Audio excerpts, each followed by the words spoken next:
जो सबसे बड़ी अन्याय वाली बात है कि ये 5 साल, फिर 5 साल, फिर 4 साल, यानी कि 14 साल तक भी फौज की सेवा करते हैं। तो इन्हें साबका फौजी, जिसे हम एक्स सर्विसमैन का जो स्टेटस होता है, वो स्टेटस नहीं इनको दिया जाता, उनकी सुविधाएं इनको मिल रही हैं। तो वो स्टेटस ना मिलने से, जैसे ये सारी लड़कियों की ही फौज है, इसमें जेंट्स नहीं होते, तो ये 35-36 साल की हो जाती हैं 14 साल की नौकरी करने के बाद। जब ये फौज छोड़ के अपनी शॉर्ट सर्विस से बाहर आते हैं तो इन्हें सिविल सर्विसेज में गवर्नमेंट के किसी भी जॉब के लिए ओवर एज हो जाएंगी। तो ये फौजियों के लिए एक बड़ा ही सुविधा दी गई है हमारे देश में कि जितने साल कोई फौज में नौकरी करता है उतने साल की उसे एज रिलैक्सेशन मिलती है। तो यही इनका मेजर अन्याय है, जिसके लिए ये ना तो सरकार से पैसा मांग रहे हैं, ना कोई पेंशन मांग रहे हैं। ये कहते हैं कि हमने अगर 5 साल दिए हैं, 10 साल दिए हैं, 14 साल दिए हैं, तो जब हम घर जाएं तो हमें ईएसएम का एक हमारे स्टेटस दे दो।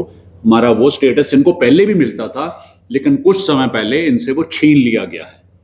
उस अन्याय के प्रति इनमें से कुछ लोग अदालतों में भी गए हैं, और बड़ी हास्यप्रद बात है कि मिनिस्ट्री ऑफ डिफेंस, जुडिशरी, जहाँ तक कि डिफेंस मिनिस्ट्री और department of personal and training, ये सब ने इनके प्रति ही पॉजिटिव रिपोर्ट दी है कि इन्हें ईएसएम मिलना चाहिए। लेकिन जब भी सरकार से पूछा जाता है तब कहते हैं ये अंडर कंसिडरेशन है। तो इस अंडर कंसिडरेशन चक्कर में ये लड़कियां ओवरेज हो रही हैं, जो इनकी लाइफ टाइम की क्षति है।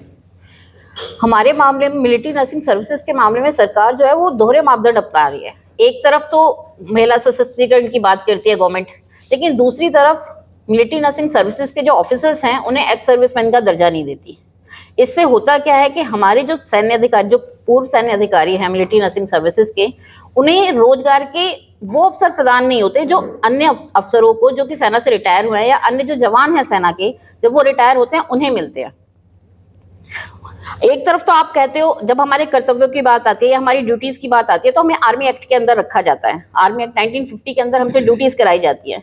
लेकिन जब हम अपना एक्स सर्विसमैन स्टेटस मांगते हैं तो हमें बोला जाता है कि आप आर्मी के अंदर नहीं आते। तो ये किस तरह की दोहरा मापदंड है जो गवर्नमेंट कह रही है, किस तरह की दोगलेबाजी गवर्नमेंट हमारे साथ कर रही है, ये हमें समझ नहीं आ रहा है।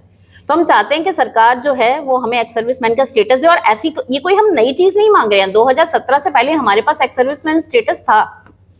2017 के बाद गवर्नमेंट ने उसे बंद कर दिया। तो उस पर हमें क्लैरिफिकेशन चाहिए कि क्यों हमसे हमारा हक छीना गया।